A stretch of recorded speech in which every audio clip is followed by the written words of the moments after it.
This is what the medical evidence actually says about preventing cataracts as you get older, and what it says about the very popular promise that you can reverse them naturally, at home, without surgery. I'm going to give you 5 things that genuinely have research behind them. I'm going to be honest with you about what the science does and doesn't support, and by the end, you'll know exactly where to spend your effort and where you'd only be wasting your time and money. So let's start with the hardest truth first, because it changes how you should think about everything else in this video. If you type "reverse cataracts naturally" into a search bar, you will find a flood of pages promising eye drops, special diets, and home remedies that supposedly dissolve a cataract and hand you your clear lens back. I looked carefully at what the actual medical sources say, and I need to be straight with you. Once a cataract has formed, there is no natural way to reverse it. Every major eye health authority agrees on this. There is currently no eye drop, no supplement, and no natural remedy approved by the FDA or any other medical regulator that removes or reverses a cataract. As of today, the only proven way to remove a cataract and restore that clarity is surgery. I know that's not the exciting answer. But here's why it matters that you hear it clearly, especially if you're over 50 and starting to notice changes in your vision. People who believe a bottle of drops will fix their cataract sometimes delay a simple, extremely successful surgery for years while their eyesight quietly gets worse. And cataracts don't go into remission. Left alone, they tend to progress, not all of them to the point of serious vision loss, but the trend only goes one direction. So the honest, useful version of this topic is not reverse, it's prevent and slow down. And on that front, there genuinely are things within your control. That's what the rest of this video is about, and I promise it's more hopeful than that opening might have sounded. Before we get to the 5 tips, let me spend a moment on what we're actually dealing with, because understanding the mechanism makes every one of these tips make sense, and makes it obvious why the reversal claims don't hold up. Inside each of your eyes, there's a lens that's normally perfectly clear. Its job is to focus light onto the back of your eye so you see sharply. That lens is made largely of proteins called crystallins, and when everything is healthy, those proteins stay neatly arranged and transparent. A cataract is what happens when those proteins begin to break down and clump together, and the lens turns cloudy. The comparison you'll hear most often is looking through a fogged-up window. Everything goes hazy, and it shows up in specific ways you might already recognize. Vision gets cloudy or blurry. Colors look faded or take on a yellowish tint. Bright lights and headlights throw harsh glare, and you might see halos around them. Night driving gets harder. You may find yourself needing brighter light to read, or changing your glasses prescription more often than you used to. There are actually different types of cataract depending on where in the lens the clouding starts. The main ones are called nuclear, cortical, and posterior subcapsular. But for our purposes today, what matters is the shared cause underneath all of them, those lens proteins clumping up. Now, the single biggest reason this happens is simply age. Most cataracts are age-related. Other things can contribute: diabetes, certain medications like steroids, eye injuries, and conditions you're born with. But for the majority of us, this is fundamentally about the years adding up. That's exactly why this matters so much for those of us over 50. This is the age when the odds start to climb. And it's the age when the habits in this video can do the— Quick pause. The message I get most is from people who understood everything, then froze in the consultation chair. Every question they meant to ask, gone. So I made the Cataract Surgery Decision Guide. 50 pages you actually bring with you. Every lens compared honestly. A cost checklist so nothing surprises you. And printed question sheets for your appointment, including the one question that reveals your surgeon in 60 seconds. Links in the description. One prepared appointment changes everything after it. Back to it. Most good. Let me put some real numbers on how common this is, because they tell you 2 things at once: that you're far from alone, and that this is worth taking seriously. Cataracts are the leading cause of blindness in the world. According to Global Burden of Disease data for the year 2020, cataracts were responsible for around 15.2 million cases of blindness, roughly 45% of all blindness on the entire planet. If you widen that out to include serious vision impairment, not just full blindness, something on the order of 94 million people aged 50 and older were living with cataract-related vision loss around that same time. Now here's an important piece of context. The overwhelming majority of cataract blindness happens in low and middle-income countries, about 90% of it, where people simply can't access the surgery that would fix it. Here in the United States, we're fortunate that surgery is widely available, so cataracts rarely lead to permanent blindness. But the condition itself is everywhere, and the American numbers are striking. The National Eye Institute reported that as of 2010, about 24 million Americans aged 40 and older had cataracts, and they project that number will roughly double by the year 2050. The estimates land somewhere between about 45 and 50 million people, driven largely by an aging population. The risk rises steadily with each decade. Based on that 2010 data, cataracts affected roughly 2.5% of Americans in their 40s, but that climbs to about 5% in the early 50s, around 9% in the late 50s, over 15% in the early 60s, and nearly 25% by the late 60s. I'll flag that those specific percentages come from 2010 figures, so treat them as a general picture of the trend rather than today's exact numbers. But the pattern is unmistakable, and it ends here.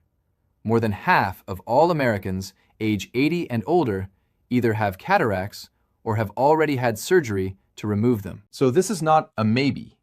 If you live long enough, cataracts are a genuine possibility for almost all of us.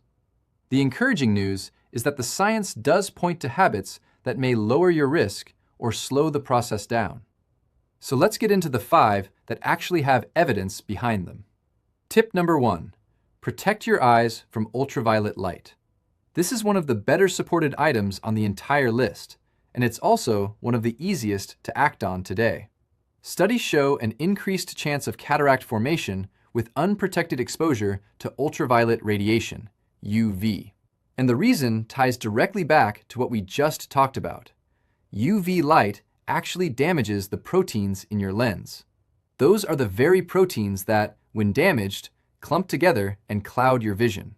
So over years and decades, sunlight that reaches your eyes unfiltered is quietly contributing to the problem. This means protecting your eyes from the sun isn't about vanity, and it isn't about looking good in a pair of shades. It's genuine protective medicine. And the fix is simple.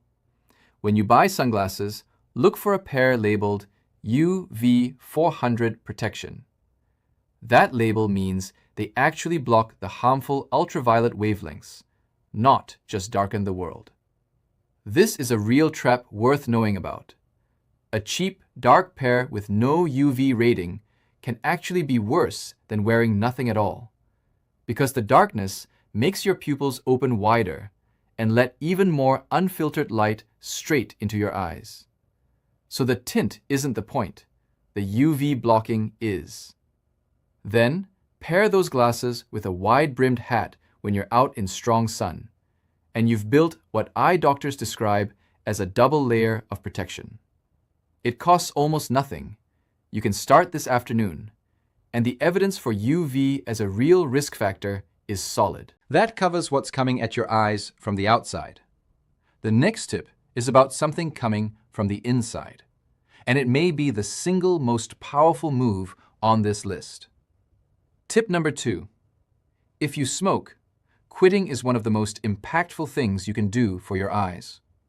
Smoking is a well-established risk factor for cataracts. The mechanism, again, comes back to those lens proteins. Tobacco smoke floods your body with substances that increase what's called oxidative stress, essentially ongoing chemical damage. And the lens of the eye is vulnerable to exactly that kind of damage. Smoking is frequently cited as roughly doubling your risk of developing cataracts.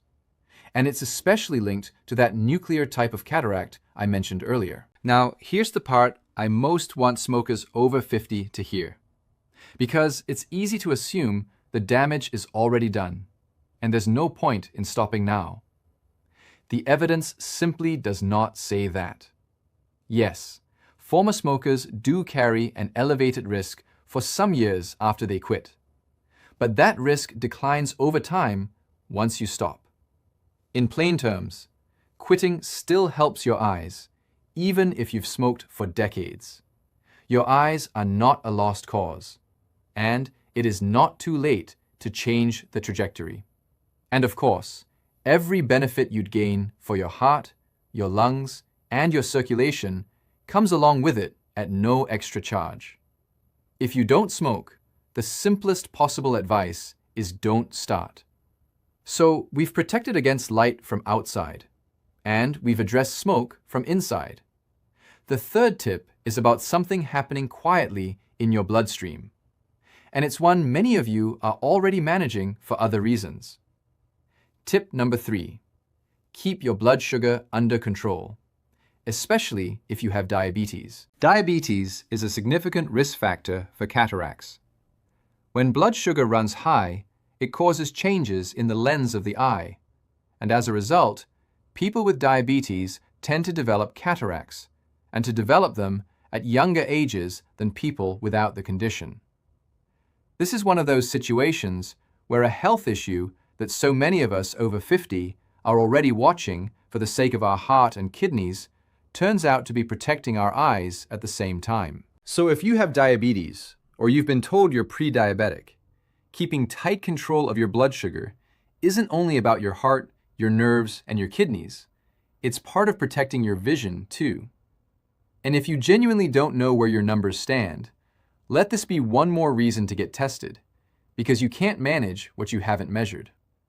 Working with your doctor to keep your blood sugar in a healthy range supports your eyes right alongside the rest of your body.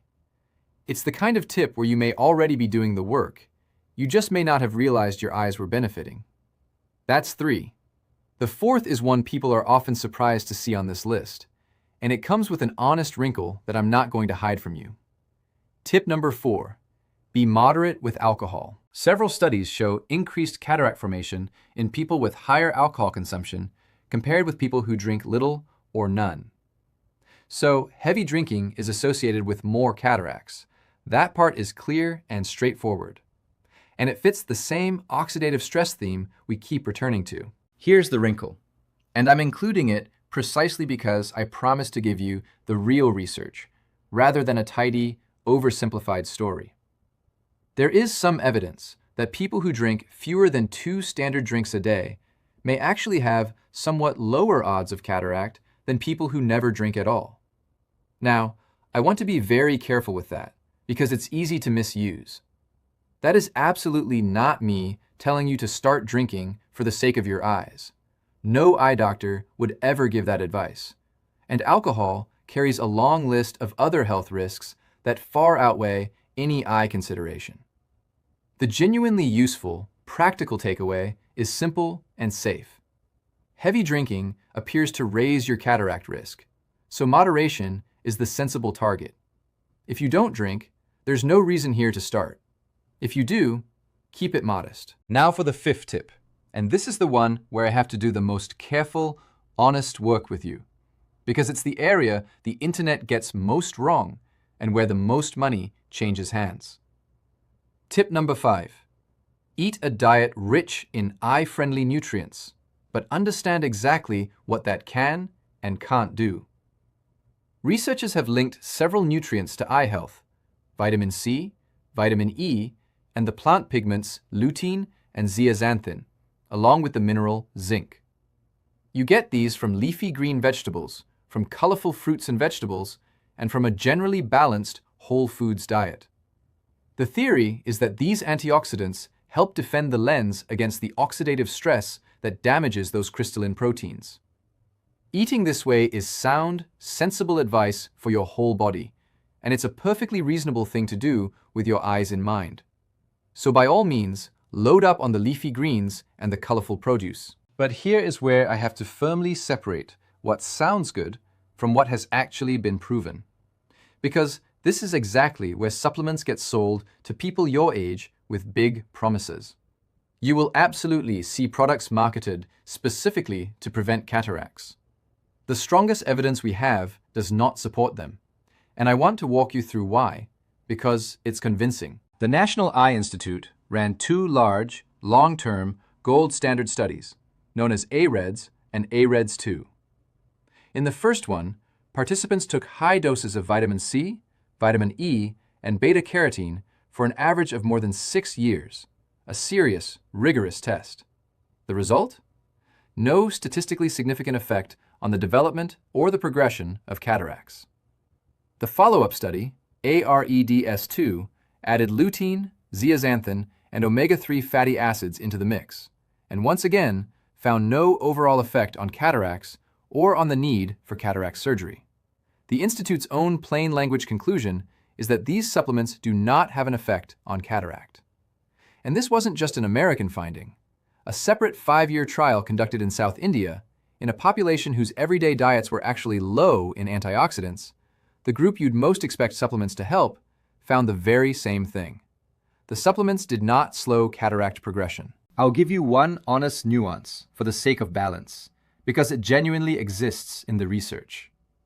Within that second study, one specific subgroup, the people who started out with the very lowest levels of lutein and zeaxanthin in their diets, did show, on average, about a 32% reduction in progression to cataract surgery when they were given those nutrients. That's a real result, and I won't wave it away. But it's a subgroup finding, not the main headline, and it points straight back to the same practical conclusion.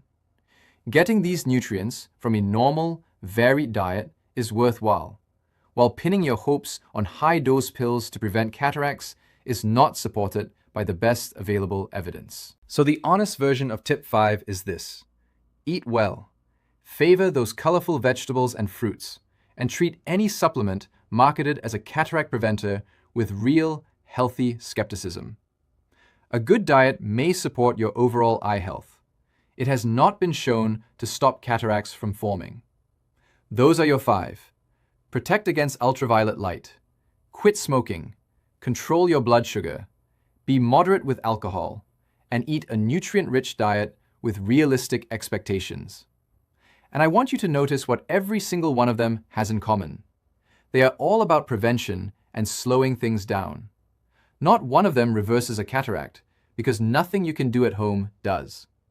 Which brings us right back to a question I know is sitting in the back of some of your minds. What about all those eye drops in the news? Aren't scientists on the verge of a cure in a bottle? Let me give you the real state of that research, because it's genuinely fascinating, and just as genuinely not ready for you yet. Back in 2015, a study published in the prestigious journal Nature, led by a researcher named Dr. Kang Zhang, reported something that made headlines around the world. A naturally occurring substance called lanosterol appeared to reduce the protein clumping behind cataracts and improve the clarity of the lens in laboratory cells, in dogs, and in rabbits. Around that same time, a separate team reported in the journal Science on a compound, sometimes referred to as Compound 29, that partially restored transparency in cataract models. And more recently, a company called Viewpoint Therapeutics has been working on yet another eye drop candidate, known as VP1-001, aimed at stabilizing those lens proteins. It was an exciting stretch of research, and you can understand exactly why. A non-surgical treatment for the world's leading cause of blindness would be an enormous breakthrough. But here's what happened next, and this is the part the online hype almost never mentions. Those results have not carried over into humans. A 2019 study found that lanosterol actually failed to reverse the lens cloudiness or to stop cataracts from progressing. A separate human case report in 2018 showed no reversal either. As of right now, there are no large, properly controlled human trials proving that any of these drops actually work in people. And there remains a stubborn, practical obstacle scientists still haven't solved: getting enough of the compound to actually penetrate the human lens. You'll also see something called N-acetylcarnosine sold as an anti-cataract drop. That one rests on a theory that hasn't been confirmed either.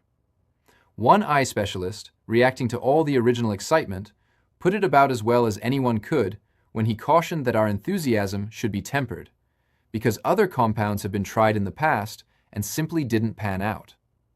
So the bottom line is this: promising research, absolutely worth keeping an eye on, but not a product you can buy and rely on today. If anyone is selling you cataract-reversing eye drops right now, the science is not behind them.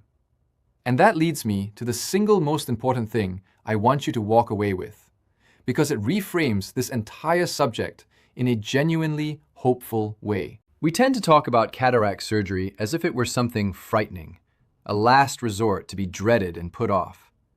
It really isn't. It is one of the most common surgical procedures performed in the entire United States, somewhere between roughly 3.8 and 4.2 million procedures every single year. And it carries a success rate reported at around 95 to 98%. During the procedure, the clouded natural lens is removed and replaced with a clear artificial one. So the story of cataracts, especially for those of us fortunate enough to live where this care is available, is not a tragedy in waiting.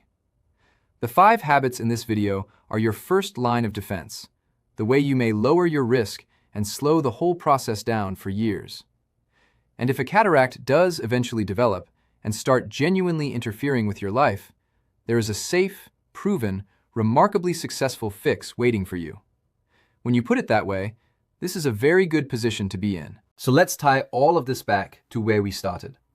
The promise of reversing cataracts naturally is, unfortunately, not real. No drops, no diet, no home remedy removes a cataract once it has formed, no matter how confidently someone online insists otherwise. But the promise of protecting your eyes and slowing cataracts down is completely real, and it is in your hands right now, today.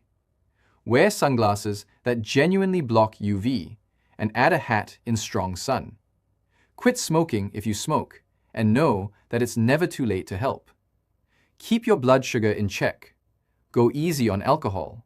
Eat plenty of colorful vegetables and fruits, and don't get talked into expensive supplements that the best studies say won't do the job. Do those things.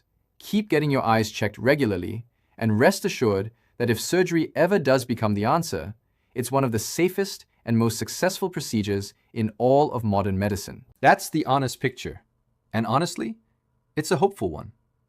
Take good care of your eyes, and they'll keep taking care of you.